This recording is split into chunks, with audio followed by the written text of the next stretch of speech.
Hello, हाँ जी, नमस्कार दोस्तों, welcome back our official YouTube channel law with Ronit. दोस्तों, आप सभी लोगों का हार्दिक स्वागत है। साथियों, एक नए वीडियो और एक नए ऑफिशियल अपडेट के साथ आपके सामने आ रहे हैं। साथियों, जो भी हम अपडेट आप सभी लोगों के लिए लेकर के आ रहे हैं वो केस लॉ की कहानी के माध्यम से सभी केसेस को आपके सामने एक एक करके रखने का हम प्रयास कर रहे हैं। आज जो हम बात करने वाले हैं, खास करके सीआरपीसी के केस लॉ की बात करेंगे। और जो भी केस लॉ आज हमने यहां पर लिया है वो सभी के सभी कॉग्निजेंस मींस की अन्वेषण से रिलेटेड जो भी हमारे केस लॉ बन सकते हैं उन्हीं सभी केस लॉ को हमने यहां पर लेने का प्रयास किया है। तो एक एक करके हम केस लॉ को समझते हुए चलेंगे। खास बात इस पीपीटी की यह है कि यह पीपीटी आप लोगों को बाइलिंगुअल मिलने वाले हैं। कुछ केस लॉ आपको इंग्लिश लैंग्वेजेस में मिलेंगे, साथ ही साथ कुछ ऐसे केस लॉ हैं जो कि आपको हिंदी लैंग्वेजेस में मिलने वाले हैं। तो एक एक करके हम यहां पे इसको सॉल्व करने वाले हैं। केस लॉ की कहानी जो मुझे है सुनानी, मैं आप सभी लोगों के सामने इजाजत चाहता हूं आप सभी लॉर्डशिप से कि इसको स्टार्ट करते हैं और इसी पे हम चर्चा करते हैं। आज का जो पहला केस लॉ हम आप सभी लोगों के लिए लेकर के आए हैं, यहां पे आपको हिंदी में केस लॉ देखने के लिए मिल रहा होगा, लेकिन जैसे जैसे हम आगे बढ़ेंगे वैसे वैसे आपको इंग्लिश में भी केस लॉ यहां पर देखने के लिए मिलेगा। तो ये था आज का मोटा मोटी एजेंडा। जब तक आप एजेंडे को नहीं समझेंगे तब तक आपको काम करने में मजा नहीं आएगा। तो देखिए, आज का पहला जो केस लॉ है कह रहा है कि नरेंद्र कुमार श्रीवास्तव बनाम बिहार राज्य 2019 का मामला है। मींस जैसे ही 2019 आपने यहां पर देखा, आपको एक आइडिया मिल जाना चाहिए कि ये जो भी केस लॉ है ये रिसेंट के जजमेंट है। और जो भी हमारे रिसेंट में एग्जामिनेशन कंडक्ट होने वाले हैं, खास करके हमारे जुडिशरी लेवल के एग्जामिनेशन की हम बात करते हैं, हम एपीओ के एग्जामिनेशन की बात करते हैं, तो उन सभी एग्जामिनेशन में सीआरपीसी से रिलेटेड क्वेश्चन पूछे जाएंगे। और जब जब क्वेश्चन पूछे जाएंगे तब तब केस लॉ से भी क्वेश्चन पूछे जाएंगे। तो केस लॉ को जानना हमारे लिए बेहद जरूरी है, क्योंकि जब हम मेन आंसर राइटिंग की फ्रेमिंग करते हैं वहां पे भी हम केस लॉ के सपोर्ट से ही सारी चीजों को करने का काम करते हैं। तो देखिए इसमें क्या लिखा गया है। अगर हम नरेंद्र कुमार श्रीवास्तव बनाम बिहार राज्य 2019 के मामले की बात करते हैं तो ये किससे रिलेटेड है? साथियों, हम बात कर रहे हैं कॉग्निजेंस। कॉग्निजेंस का मतलब क्या होता है? पुलिस का हरकत में आना। अब पुलिस हरकत में कब आएगी? तो पुलिस हरकत में तब आती है जब हम क्या करते हैं, जब हम लॉजिंग ऑफ एफआईआर करते हैं। जब हम पास जाते हैं, किसके पास जाते हैं? सेक्शन नंबर 14054 सीआरपीसी के पास जाते हैं। तो यहां पे हम लोग क्या कराते हैं? यहां पे हम लॉजिंग कराते हैं। क्या लॉजिंग कराते हैं? तो यहां पे हम एफआईआर की लॉजिंग कराते हैं। जैसे ही हमारे एफआईआर फर्स्ट इंफॉर्मेशन रिपोर्ट की लॉजिंग हो जाती है, वैसे ही पुलिस क्या होता है? पुलिस हरकत में आ जाती है। और जब जब वो पुलिस हरकत में आएगी, जब जब पुलिस संज्ञान लेगी, तब तब अन्वेषण करने, तब तब जांच करने के लिए जाएगी। उसी से रिलेटेड ये केस लॉ है और इस केस लॉ को आप समझिए। कहा जा रहा है कि अभियोजन की शुरुआत केवल न्यायालय की स्वीकृति से ही की जा सकती है। ये बात तो आप सबको पता हो जानी चाहिए कि जब जब हम अन्वेषण की बात करते हैं, अभियोजन की अगर शुरुआत की बात करते हैं, तो ये किसके डिस्क्रिप्शन पे डिपेंड करता है, ये किसके डिस्क्रिप्शन से चलता है। तो ये जो भी मैटर्स यहां पे लिए जाते हैं, जो भी मैटर चलेंगे, वो सिर्फ और सिर्फ कोर्ट ऑफ लॉ के कंसेंट से ही यहां पे चल सकती है। ये बात आप सभी लोगों को पता होनी चाहिए। जिसके विरुद्ध कार्यवाही आपराधिक धारा 195 सब क्लॉज 1 ख सीआरपीसी, किसकी बात कर रहे हैं? कोड ऑफ क्रिमिनल प्रोसीजर 1973 की हम बात कर रहे हैं। सीआरपीसी में कथित रूप से निर्दिष्ट किया गया था निजी शिकायत अनुमत नहीं है। अगर मान लीजिए कि मैं प्राइवेट शिकायत अपना लेकर के जा रहा हूं और प्राइवेट शिकायत में लेकर के जा रहा हूं और वहां पे मैं अपनी चीजों को रखने का काम कर रहा हूं, इसका कोई जरूरत वहां पे एट दैट टाइम नहीं है।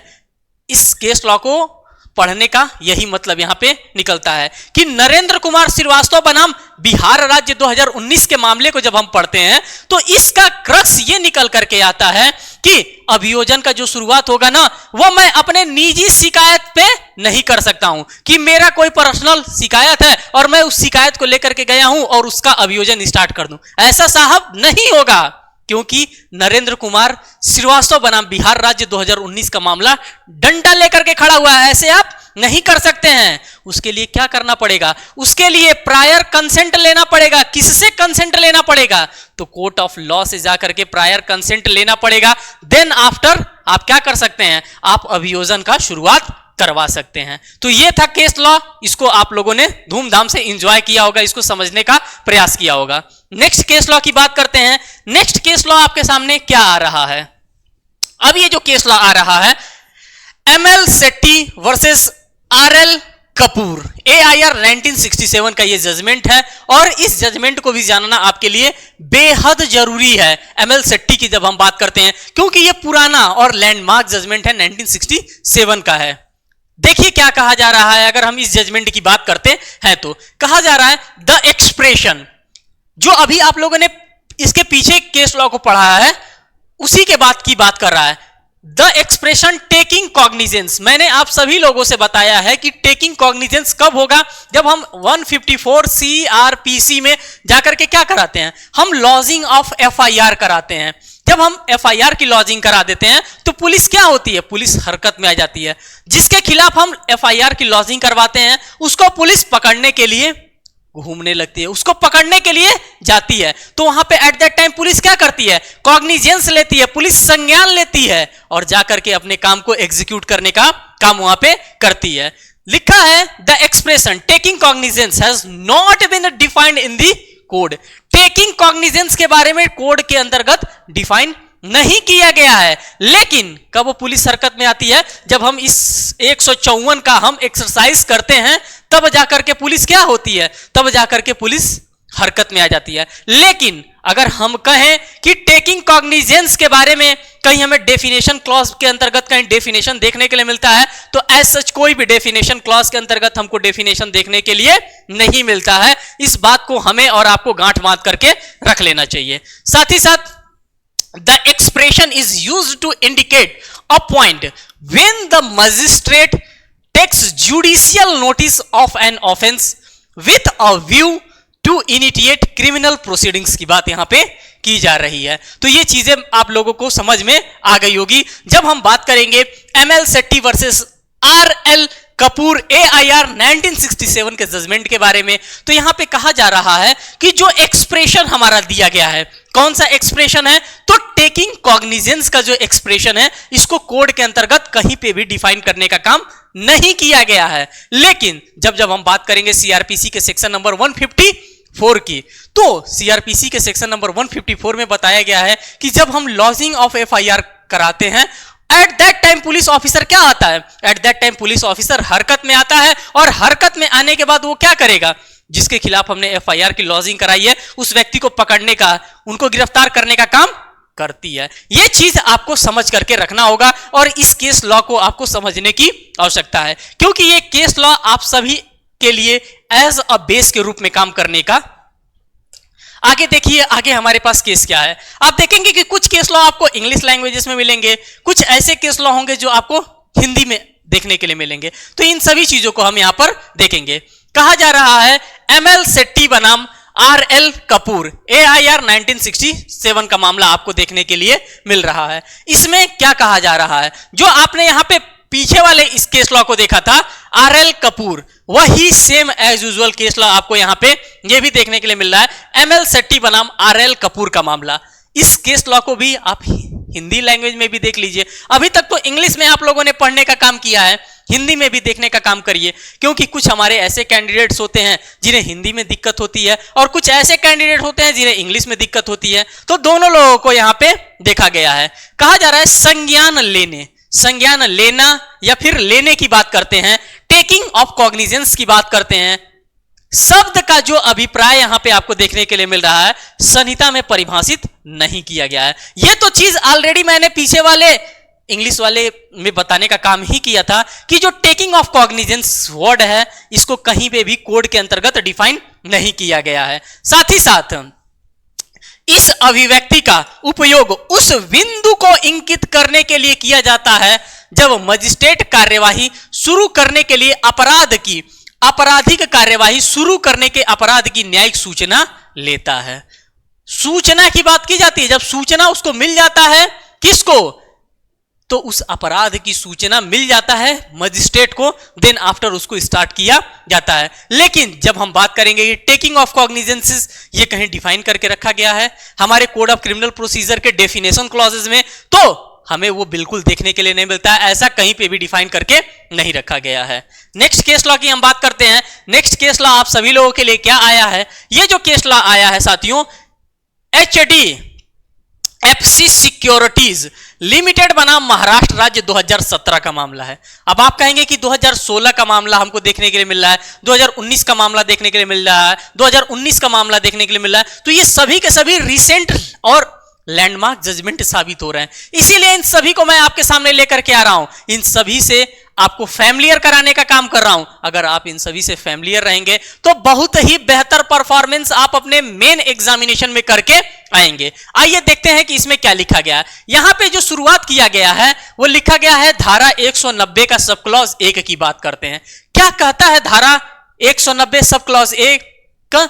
कोड ऑफ क्रिमिनल प्रोसीजर 1973 का कह रहा है कि धारा 190 सब क्लॉज 1 में संज्ञान ले सकते हैं। यहां पे क्या किया जा रहा है? इसी धारा के अंतर्गत मजिस्ट्रेट साहब संज्ञान ले सकते हैं। संज्ञान लेना होगा के साथ मेल नहीं किया जा सकता है। यह शब्द संज्ञान ले सकते हैं के मामले में मजिस्ट्रेट को स्वविवेक के उपयोग करने की आजादी दी गई है। यहां पे हम इंपोज नहीं कर सकते हैं कि नहीं साहब सेक्शन नंबर 190 सब क्लॉज 1 के अंतर्गत आपको संज्ञान लेना ही पड़ेगा। नहीं, ये गलती आप नहीं करिएगा। यहां पे किसके डिस्क्रिशन को शो किया जा रहा है? तो यहां पे जो डिस्क्रिशन शो किया जा रहा है वो जज साहब के डिस्क्रिशन को शो किया जा रहा है। यहां मजिस्ट्रेट के डिस्क्रिशन को शो किया जा रहा है कि अगर उनकी मर्जी करती है, अगर उनका मन करता है तब वो कॉग्निजेंस लेंगे, तब वो संज्ञान लेंगे। अन्यथा हम बाहरी दबाव दे करके, हम बाहरी ताकत इंपोज करके हम यहां पे संज्ञान उनको लेने के लिए प्रेशराइज नहीं कर सकते हैं। साथ ही साथ यहां पे नेक्स्ट पॉइंट हमारे पास आ रहा है। नेक्स्ट पॉइंट क्या कह रहा है? कह रहा है यदि शिकायत में दर्ज तथ्य, जो भी हम तथ्य दर्ज कराते हैं, मामला हमारा कॉग्निजेबल नेचर का ही होगा, तभी हम शिकायत वहां पे करा रहे हैं। यदि शिकायत में तथ्य कॉग्निजेबल अपराध का खुलासा नहीं करता है तो परिवाद, हमारे पास एक क्या होता है, एक 154 होता है और एक 155 होता है। इसमें हम लोग लॉजिंग ऑफ FIR की करते हैं, फर्स्ट इंफॉर्मेशन रिपोर्ट की करते हैं, और इसमें हम लोग NCR करते हैं, नॉन कॉग्निजेबल रिपोर्ट की बात करते हैं। तो इन दोनों को आपको समझने की आवश्यकता होगी, और जब जब आप इन दोनों सेक्शंस को समझेंगे तो पूरा का पूरा आपका ज्ञान का चक्षु खुल जाएगा। आपको दिखने लगेगा कि अरे पुलिस करती क्या है, किस तरह से कर रही है।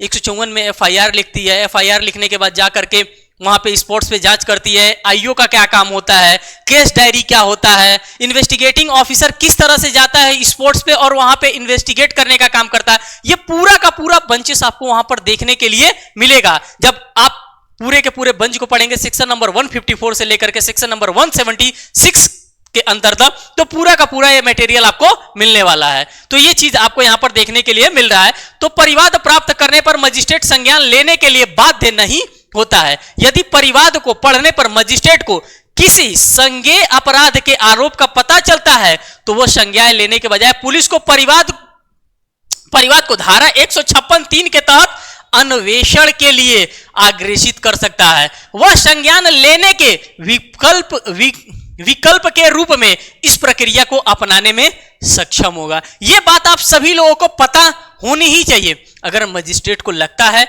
कि नहीं इस पे संज्ञान लेने की आवश्यकता है, eight that time section number 156 sub clause 3 का वो एक्सरसाइज करेगा और पुलिस ऑफिसर को कहेगा आप गलती कर रहे हैं, आपको करना है, और जब मजिस्ट्रेट साहब कहेंगे तो उनको करना होगा। तो इस प्रकार के केस लॉ को आपको देखने के लिए मिल रहा है, और ये जजमेंट जो आया है साथियों, ये 2017 का एक लैंडमार्क जजमेंट है। इसीलिए इस जजमेंट को मैंने अपने यहां पे रखने का काम किया है। अब हम नेक्स्ट केस लॉ को देखेंगे कि नेक्स्ट केस लॉ हमारे लिए कहां से आया है और कैसा केस लॉ है, किस किस केस लॉ का कितना कितना वेटेजेस है, इन सभी को हमें भी जानने की आवश्यकता है। कहां कहां से हमारे एग्जामिनेशन में क्वेश्चन बन सकते हैं। अब यहां पर देखिए किसकी हम बात कर रहे हैं, तो यहां पे हम जो भी बात कर रहे हैं वो सुब्रमण्यम स्वामी वर्सेस मनमोहन सिंह AIR 2012 के केस लॉ की बात हम यहां पे कर रहे हैं। अगर हम सुब्रमण्यम स्वामी साहब की बात करेंगे या फिर मनमोहन सिंह साहब की बात करेंगे तो ये अपने आप में बहुत बड़े चीजें हैं, और इन लोगों से रिलेटेड, कॉग्निजेंस से रिलेटेड मामला हमारे सामने आ रहा है, तो इस मामले को पढ़ना हमारे लिए बेहद जरूरी है। अब देखिए सुप्रीम कोर्ट ऑफ इंडिया ने क्या हेल्ड किया था टेकिंग ऑफ कॉग्निजेंस के बारे में, एक एक करके यहां पे समझने का प्रयास करते हैं। कहा जा रहा है कि Supreme Court held that cognizance is taking judicial notice. Cognizance कैसे हम कर सकते हैं? एक जुडिशियल नोटिस पे, by the court of law possessing jurisdiction on a matter की बात कर रहा है, presented before it so as to decided whether there is any basis for initiating proceedings की बात कर रहा है। यहां पे कोर्ट ऑफ लॉ ये चेक करेगा कि क्या उस मैटर पे किसी भी प्रकार से कॉग्निजेंस लिया जा सकता है कि नहीं लिया जा सकता है। अगर कोर्ट ऑफ लॉ को लगता है, कोर्ट ऑफ लॉ का डिस्क्रिप्शन ये कहता है कि नहीं साहब ये मामला ऐसा है कि इस पे कॉग्निजेंस लेना चाहिए, तब हम जा करके उस पे कॉग्निजेंस लेंगे और हम फर्दर प्रोसीडिंग्स के लिए वहां पे काम भी करेंगे। तो ये सुब्रमण्यम स्वामी वर्सेस मनमोहन सिंह साहब का केस था। इस केस को भी आपको जानना बेहद जरूरी है, जो कि 2012 का है। नेक्स्ट केस लॉ की हम बात करते हैं। नेक्स्ट केस लॉ है हमारे पास Fakhruddin Ahmed versus state of Uttaranchal की हम बात करते हैं। अब ये केस लॉ भी आप सभी लोगों के लिए बहुत ही बेहद है, क्योंकि जो भी हम केस लॉ पे बात कर रहे हैं वो सिर्फ और सिर्फ कॉग्निजेंस, अन्वेषण के बारे में ही बात कर रहे हैं, क्योंकि जो हमारा टॉपिक था वो अन्वेषण से ही रिलेटेड टॉपिक था और उसी टॉपिक्स को हम आपके सामने एक एक करके डील करने का काम कर रहे हैं। अब देखिए यहां पे क्या कहा जा रहा है। कहा जा रहा है कि when magistrates apply his mind, magistrate क्या करता है? मजिस्ट्रेट अप्लाई करता है क्या? अपने जुडिशियल माइंड को। जब कोई भी मैटर मजिस्ट्रेट के सामने आता है तो मजिस्ट्रेट उस मैटर को लेकर के क्या करते हैं? मजिस्ट्रेट उस मैटर को लेकर के पढ़ने का काम करते हैं, अपने जुडिशियल माइंड का अप्लाई करते हैं। जो भी लॉ वो पढ़ करके आए होते हैं, जो अपने जुडिशियल ट्रेनिंग में वो लॉ सीखे होते हैं, उन्हीं सभी को अप्लाई करने का काम करते हैं। साथ ही साथ नेचुरल जस्टिस का भी वो एट दैट टाइम ही अप्लाई करने का काम करते हैं। वही बात यहां पे Fakhruddin Ahmed versus state of Uttaranchal, जिसको हम लोग अब उत्तराखंड के नाम से जानते हैं, उसी केस लॉ के अंतर्गत ये बात बताया जा रहा है। क्या कहा जा रहा है कि when magistrate applies his mind and is satisfies that, अगर वो अपना माइंड अप्लाई करते हैं और माइंड अप्लाई करने के बाद अगर उन क्या महसूस करते हैं? सेटिस्फाइड महसूस करते हैं, कहते हैं कि नहीं ये मामला बन तो रहा है, कुछ ना कुछ यहां पे है, तभी ये मामला हमारे सामने आया है। अगर वो सेटिस्फाई हो जाते हैं किससे? तो जो एलिगेशंस लगाए जाते हैं उस एलिगेशन से वो अगर वो सेटिस्फाई हो जाते हैं तब आगे का मामला बढ़ता है। कहा जा रहा है कि when magistrate applies his mind and is satisfied then the allegation is proved, allegations को प्रूव कर दिया जाता है, will constitute an offence and decided to initiate proceedings against the alleged offenses, then it can be positively stated then he has taken cognizance of the offenses। अगर देखिए, अगर crux में इस केस लॉ को मैं आपको बताना चाहूंगा Fakhruddin Ahmed versus state of Uttaranchal के मामले में, तो इस मामले में यह कहा जा रहा है कि जज साहब क्या करते हैं? जज साहब अपने जुडिशियल माइंड का अप्लाई करने का काम करते हैं। पहला पॉइंट आपको यह समझना होगा कि जज साहब अपने जुडिशियल माइंड को अप्लाई करने की बात यहां पे कही जा रही है। अगर उनके द्वारा अपना जुडिशियल माइंड अप्लाई किया गया और उन्हें सभी जो भी वहां पे आरोप लगाए गए हैं, जो भी एलिगेशंस लगाए गए हैं, वो एलिगेशंस उन्हें लग रहा है कि नहीं ये एलिगेशंस जो भी लगाया जा रहा है इनके ऊपर ये बिल्कुल सही सही लगाए जा रहे हैं, तब उस मामले पे क्या किया जा सकता है? उस मामले पे कॉग्निजेंस अन्वेषण किया जा सकता है। यही बात ये हमारा केस लॉ बता रहा है और इसी केस लॉ को मुझे आपको समझाने की जरूरत थी। अब हमारे पास देखिए कौन सा केस लॉ आ रहा है? यह केस लॉ आ रहा है मनहरी भाई वर्सेस शैलेश भाई, 2012 का यहां पे मामला आपको देखने के लिए मिल रहा है।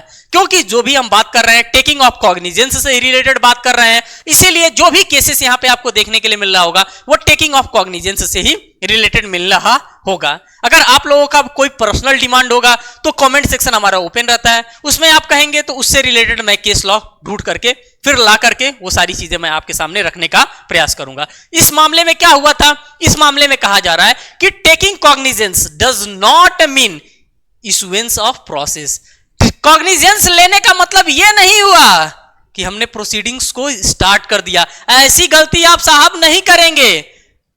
पता चला कि मजिस्ट्रेट साहब ने कह दिया कॉग्निजेंस लेने के लिए और आप मन में लड्डू फूटने लगा, अरे अब तो हमारा इशू अब प्रोसेस में चला गया, पूरा का पूरा सेक्शन नंबर 202, 203, 204 हमारा फॉलो होने लगा सीआरपीसी का। ऐसा नहीं है साहब, इसका मतलब ये नहीं होगा। ये बात किस में बताई गई है? तो हमारे पास एक जजमेंट आ रहा था 2012 का, मनीराम भाई वर्सेस शैलेश भाई का जजमेंट आ रहा था, और उस जजमेंट में साफ साफ ये बात बता दिया गया था कि टेकिंग ऑफ कॉग्निजेंस जो होता है ना, does not means issue of process. इसका मतलब ये नहीं कि हमने प्रोसेस को इनिशिएट कर लिया, हमने प्रोसेस को स्टार्ट कर दिया। इसका मतलब ये कतई नहीं होगा, आपको कतई नहीं गलत इंटरप्रिटेशन आपको करना ही नहीं है साहब। आगे देखिए आगे की केस लॉ में क्या हुआ था। अब हमारे पास आ जा रहा है next case, Ajay Kumar Parmar versus state of Rajasthan. ये मामले को देखिए कि इस मामले के अंतर्गत क्या प्रोसीडिंग्स देखने के लिए हमें मिला, टेकिंग ऑफ कॉग्निजेंस से रिलेटेड क्या क्या मामले हमको यहां पर देखने के लिए मिल रहे हैं। देखिए पहला पॉइंट कह रहा है, the magistrate in exercise of its power under section number 190 can be refuse to take cognizance. पहली बात तो साफ साफ यहां पे कह दिया है कि मजिस्ट्रेट साहब क्या करेंगे, एक्सरसाइज करेंगे अपने पावर का, क्योंकि उनके पास पावर है। और भाई जिसके पास पावर रहता है वो अपने पावर का तो एक्सरसाइज धूमधाम से करेगा ही करेगा। मेरा पावर है यहां पे खड़ा होकर के आपको पढ़ाने का, तो मैं उस पावर का एक्सरसाइज कर रहा हूं। इसी तरह से मजिस्ट्रेट साहब के पास भी तो पावर है, सेक्शन नंबर 119 खड़ा है उनके लिए कि साहब आपके लिए मैं खड़ा हूं, जो आपको मन में करे, जो आपका दिल करे वो आप करिए ना, कौन मना कर रहा है? कोई मना नहीं करेगा। तो यही कहा जा रहा है, the magistrate in exercise of its power under section number 190 can be refuse to take cognizance.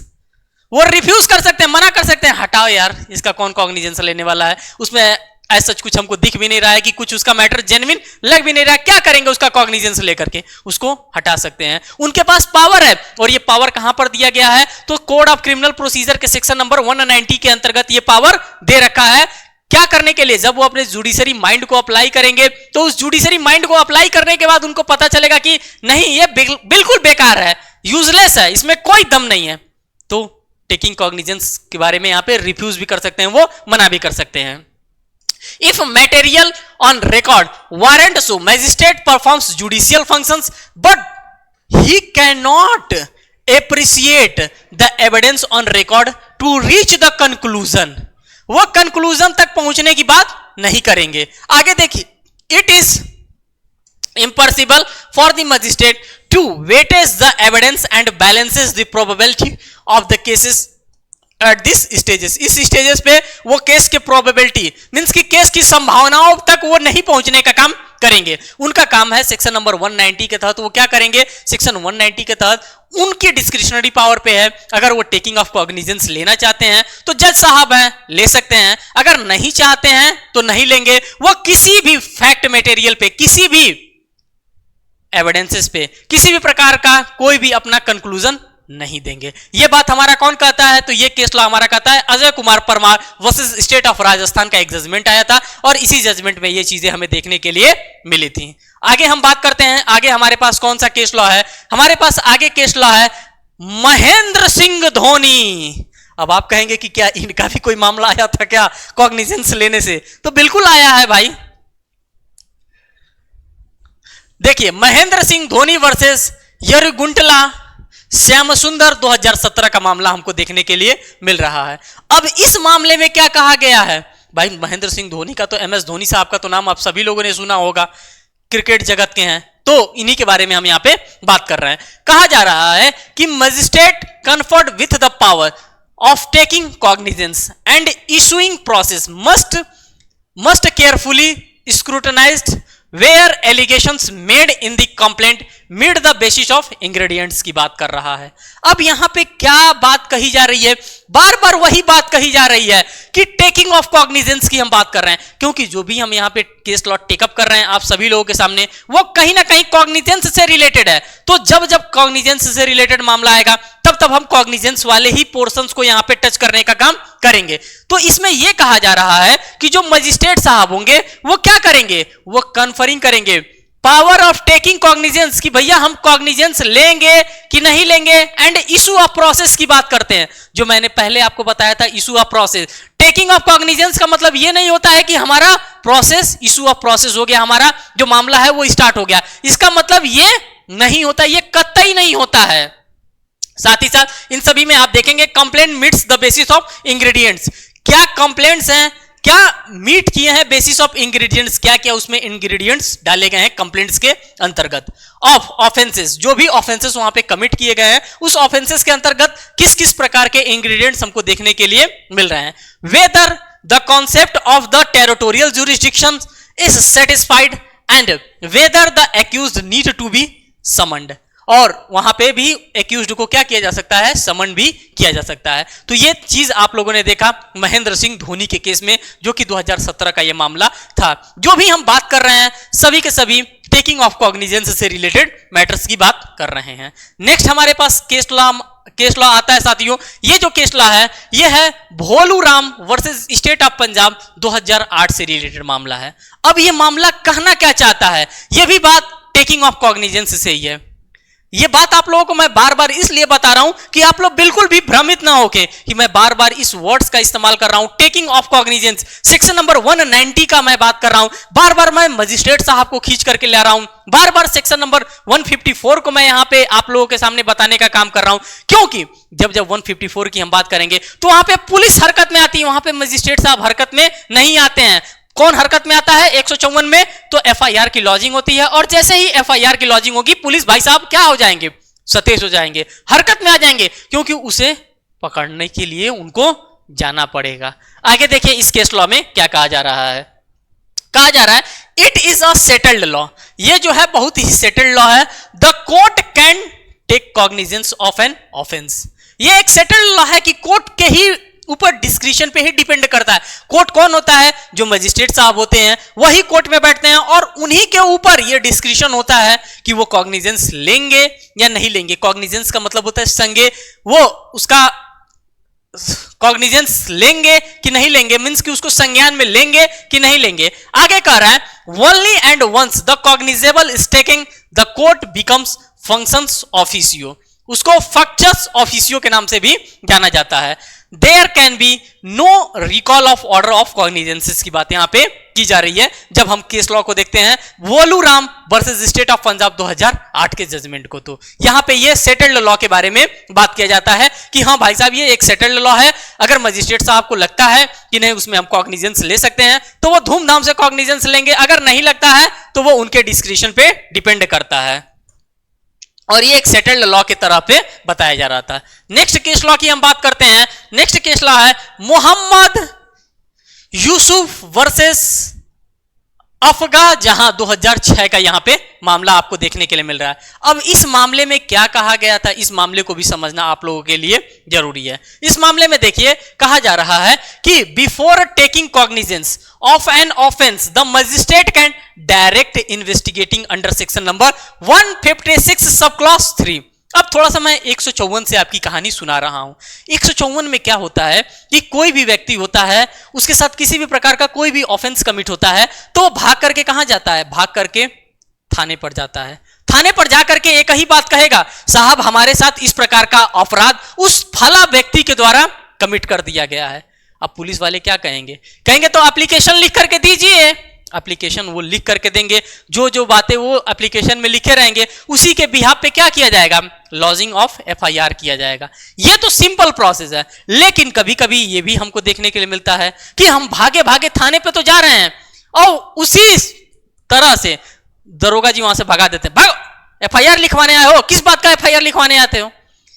कभी कभी हमको ये मामला भी देखने के लिए मिलता है, तमाम प्रकार के न्यूज़पेपर में ये चीजें हमको देखने के लिए मिलता है। तो क्या वो व्यक्ति अपना एफआईआर नहीं लॉन्च कराएगा? बिल्कुल कराएगा। कैसे कराएगा? तो वो अगर दरोगा जी एफआईआर नहीं लिखवाना चाहते हैं, नहीं लिखने देना चाहते हैं, तो भागे भागे किसके पास जाएगा, सुपरिटेंडेंट ऑफ पुलिस के पास जाएगा। किसके पास जाएगा? तो भागे भागे व्यक्ति कहेगा कि साहब हमारे अधिकारों का हनन उस चचा ने किया है, मैं गया था थाने पर एफआईआर लिखवाने लेकिन उन्होंने लिखने से मना कर दिया है। अब भगवान जाने उनके पास क्या पहुंचा था कि हमारा एफआईआर लिखने से मना कर दिया है। तो यहां पे सुपरिटेंडेंट ऑफ पुलिस साहब कहेंगे कि नहीं, आप वाकई में वहां पे गए थे कि नहीं गए थे, इसकी जांच पड़ताल वो करेंगे। अगर गए थे तो क्या कारण रहा है कि आपके एफआईआर को नहीं लिखा गया है। अगर सारी चीजें सही पाते हैं तो सुपरिटेंडेंट ऑफ पुलिस साहब क्या कहेंगे, उस थाने को कहेंगे कि इसका एफआईआर लिखा जाए। तो 156 धारा 156(3) के तहत क्या किया जाता है, उस व्यक्ति की एफआईआर की लॉजिंग कराई जाती है। उसी की बात यहां पे मैं बता रहा हूं, मोहम्मद यूसुफ वर्सेस अफका जहां 2006 के मामले में कहा जा रहा है कि before taking cognizance of an offence the magistrate can direct investigate. Magistrate भी क्या कर सकता है? डायरेक्ट इन्वेस्टिगेट कर सकता है अंडर सेक्शन 156 सब क्लॉज 3 के अंतर्गत। It is open for the magistrate to direct police officer to register FIR की हम बात करते हैं। किसकी बात कर रहे हैं? यहां पे मजिस्ट्रेट साहब क्या कर सकते हैं? डायरेक्ट कर सकते हैं। भाई साहब क्यों नहीं एफआईआर लिख रहे हैं? काहे लिए बैठे हैं? किस लिए सरकार तनख्वाह दे रही है? एफआईआर लिखने के लिए ना, तो लिखिए, आपका काम है, आपको लिखना पड़ेगा। अगर कोई पीड़ित व्यक्ति गया है थाने में, एफआईआर लिखवाना चाहता है, तो आपको लिखना पड़ेगा। क्यों नहीं लिखेंगे? कारण बताइए ना। तो यहां पे डायरेक्ट किया जाएगा तो एफआईआर लिखा जाएगा। Even if magistrate does not से so in many words while directing investigating under section number 156 sub clause 3 that FIR should be registered. It is the duty of the concerned officer in charge of the police station to register FIR. भाई police दरोगा जी आपकी duty है, आप अपने duty से मुकर नहीं सकते हैं। आपकी ड्यूटी है एफआईआर की लॉजिंग करना, तो आपको एफआईआर की लॉजिंग करनी ही पड़ेगी। आप अपने ड्यूटी से भाग नहीं सकते हैं। ये केस लॉ हमको ये बातें बता रहा है। इन सभी बातों को जब हम हमारा मुख्य परीक्षा होता है, उस मुख्य परीक्षा में जब हम आंसर राइटिंग करेंगे तो वहां पे इन सभी पॉइंट्स को हम मेंशन करेंगे। नंबर देखिएगा अपने आप इनहांस हो जाएगा। बाकी कुछ तो करना ही नहीं है। आगे के केस लॉ को हम यहां पर देखते हैं। हमारे पास नेक्स्ट केस लॉ है Devendra Prasad Singh versus state of Bihar का मामला आता है। अब यह मामला क्या कहता है, इस मामले को भी समझना हमारे लिए बेहद जरूरी है, क्योंकि देखिए क्या कहा जा रहा है। एपेक्स कोर्ट की बात करते हैं। किसकी बात करते हैं? हम सुप्रीम कोर्ट कहें या फिर एपेक्स कोर्ट कहें। Supreme Court held that in order to attracting rigour of section number 197 की बात करता है। The offense alleged against a government officers must have some nexus with the discharge of his official duties as government officers से related ये मामला हमको देखने के लिए मिल रहा है। Devendra Prasad Singh versus state of Bihar का ये मामला था। इसमें सुप्रीम कोर्ट के द्वारा, एक एपेक्स कोर्ट के द्वारा एक एट्रैक्शन रिगरस के बारे में बताया गया है, जो कि हमारा रीड किससे रिलेटेड करता है? तो हमारा कोड ऑफ क्रिमिनल प्रोसीजर 1973 के सेक्शन नंबर 197 के साथ डील आउट करता है। और इसमें किसकी बात करता है? यहां पे एलिजेस लगाए जाते हैं। किसके खिलाफ एलिजेस लगाए जाते हैं? तो एलिजेस लगाए जाते हैं अगेंस्ट अ गवर्नमेंट ऑफिसर्स के ऊपर यहां पे लगाए जाते हैं। ये एक नेक्सस होता है, उसी के बारे में ये बातचीत करने का काम कर रहा है Devendra Prasad Singh versus state of Bihar का हमारा जजमेंट। आगे के हम जजमेंट को देखते हैं कि क्या कहा जा रहा है। नेक्स्ट जजमेंट को देखिए, कहा जा रहा है मोहम्मद यूसुफ बनाम अशफाक जहां 2006 का मामला, जो मामला आप लोगों ने उधर हिंदी में देखने का, इंग्लिश में देखने का काम किया था, वही मामला आप यहां पे हिंदी में भी देखने का काम करेंगे। क्योंकि मैंने ऑलरेडी बता रखा था कि बाइलिंगुअल मैं पीडीएफ आप सभी लोगों के लिए लेकर के ये पीपीटी आ रहा हूं। इसमें कहा जा रहा है कि अपराध का संज्ञान लेने से पहले मजिस्ट्रेट धारा 156(3) के तहत अन्वेषण के लिए आदेश दे सकता है। यह बात आप सभी लोगों को पता होनी चाहिए कि अन्वेषण, जांच करने के लिए आदेश दिया जा सकता है।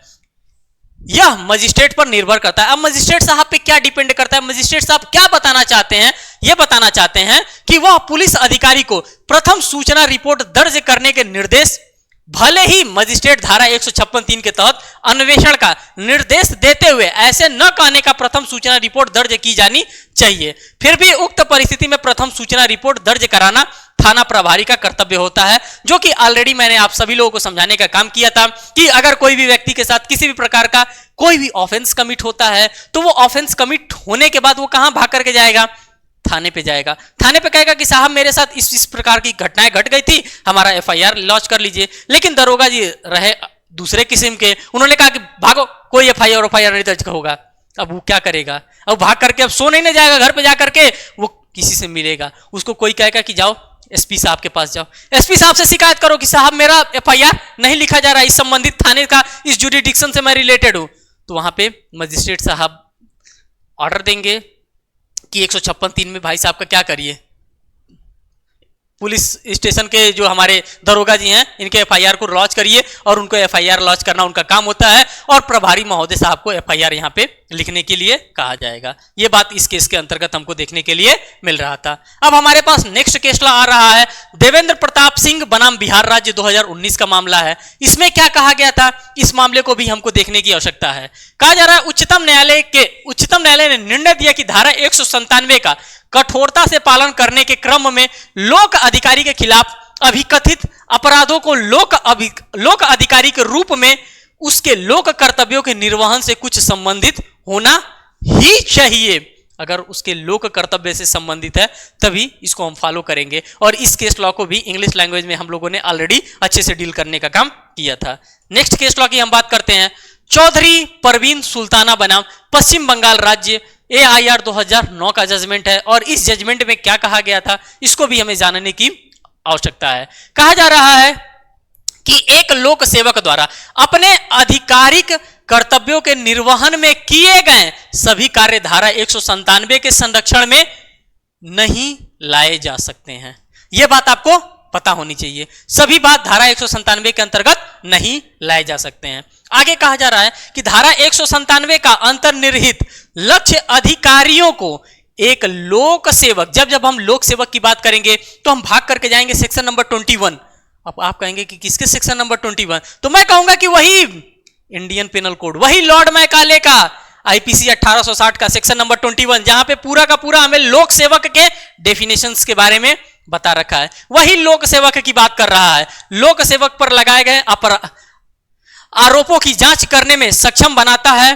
धारा 197 का उद्देश्य यह है कि प्राधिकारी को सशक्त करें कि लोक अधिकारी के विरुद्ध तुच्छ, तंग करने वाला या मिथ्या अभियोजन ये सभी नहीं चलाना है, से प्रतिरक्षा करें जो ऐसे अधिकारी के साख को गिराने और उत्पीड़न करने के उद्देश्य से किए जाते हैं। हालांकि अगर किसी लोक सेवक में निहित अधिकार का दुरुपयोग उन चीजों को करने के लिए किया जाता है जिन्हें कानून के तहत अनुमति नहीं है, इस तरह के कृत्य धारा 197 के संरक्षण का दावा नहीं कर सकते हैं। इन सबों का दावा हमारा section number 197 of code of criminal procedure नहीं कर सकता है। और ये सारी बातें किससे रिलेटेड है, तो सारी बातें हमारे सेक्शन नंबर 21 IPC से रिलेटेड है, जो कि IPC 1860 का हमारा कानून है। उसी से रिलेटेड ये बात हमको यहाँ पर देखने के लिए मिल रही है। क्योंकि यहाँ पे हम बात किसकी बात कर रहे हैं, तो यहाँ पे जो भी हम बात कर रहे हैं वो लोक सेवक से रिलेटेड हम बातचीत कर रहे हैं। आगे के केस लॉ को देखते हैं कि क्या कह रहा है कि विष्णु चंद्र गंगवार बनाम NM देसाई 2018 का यहाँ पे मामला आपको देखने के लिए मिल रहा है। अब इसमें क्या कहा जा रहा है इसको भी हमें जानने की बेहद आवश्यकता है। कहा जा रहा है कि धारा 195 सब क्लॉज 1B1 केवल उन मामलों में लागू होता है जिनमें अपराध किसी ऐसे दस्तावेज के संबंध में किया गया हो जो पहले किसी न्यायालय की कार्यवाही में इस्तेमाल किया गया हो अथवा साक्ष्य के रूप में प्रस्तुत किया गया हो। कहने का तात्पर्य यह है कि अपराध तब किया गया होगा जब दस्तावेज कस्टोडिया लीगेस अभिरक्षा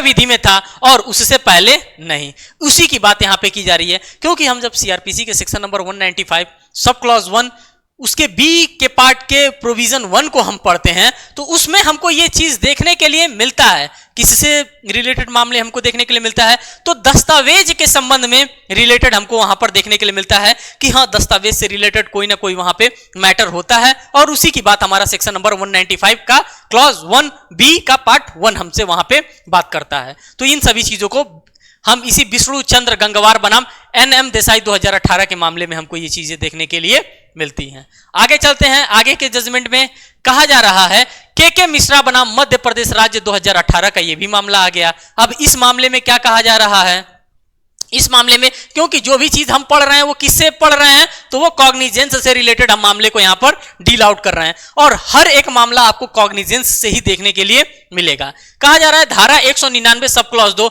और धारा 199 सब क्लॉज 4, यहां पे भी ये बात हम किसकी कर रहे हैं, तो यहां पे भी हम बात कर रहे हैं तो इसी CRPC 1973 की ही हम बात यहां पे कर रहे हैं के तहत बचाव लेने हेतु कथन न केवल मानहानि कारक होना चाहिए। अब मानहानि की जब हम बात करते हैं तो मानहानि IPC में हमको देखने के लिए मिलता है। डिफेमेशन की बात हम कर रहे हैं, सेक्शन नंबर 499 की बात कर रहे हैं, इंडियन पेनल कोड की बात कर रहे हैं, उसमें पूरे के पूरे एक्सेप्शंस हमको प्रोवाइड कर रखे हैं। उसी से रिलेटेड ये मामला हमको यहां पर देखने के लिए मिल रहा है। धारा 199 सब क्लॉज 2 की हम बात करते हैं, धारा 199 सब क्लॉज 4 की बात कर रहे हैं। कहा जा रहा है बल्कि कथन और सार्वजनिक कर्तव्यों के निर्वहन के बीच संबंधित होना चाहिए, तभी हम इसको क्या कर सकते हैं, तभी हम मान सकते हैं कि ये जो कथन किया गया है ये मानहानिकारक है या नहीं है। इन सभी चीजों को आप इस केस लॉ के माध्यम से देखने का प्रयास करेंगे, क्योंकि ये 2018 में आया हुआ जजमेंट है। तो साथियों, ये थी पूरी की पूरी केस लॉ की कहानी जो मुझे थी सुनानी। उन सभी केस लॉ को मैंने आपके सामने एक एक करके रखने का काम किया। कोई भी ऐसा केस लॉ ना हो जिसपे हमने कुछ ना कुछ डिस्कस ना किया हो। ये केस लॉ आप सभी के एग्जामिनेशन के लिए बहुत ही ज्यादा इंपॉर्टेंट है। अगर आपको लगता है कि आप चैनल पे नए हैं तो चैनल को जरूर सब्सक्राइब करिएगा, वीडियोस को लाइक करिएगा और अपने फ्रेंड सर्कल में तो इसे जरूर शेयर करिएगा साथियों, क्योंकि जो भी आपका फ्रेंड कॉम्पिटिटिव लेवल का एग्जामिनेशन देता है उसके लिए ये बेहद ही जरूरी है। और आप लोगों से एक और रिक्वेस्ट है, अगर आपको लगता है कि कोई और टॉपिक पे, किसी और सब्जेक्ट पे आपको केस लॉ चाहिए तो वो आप हमें कमेंट सेक्शन में जरूर आप हमें बताइए, मैं उसको भी लेकर के आऊंगा। फिर मिलेंगे एक नेक्स्ट वीडियो में एक नेक्स्ट अपडेट के साथ, तब तक के लिए धन्यवाद।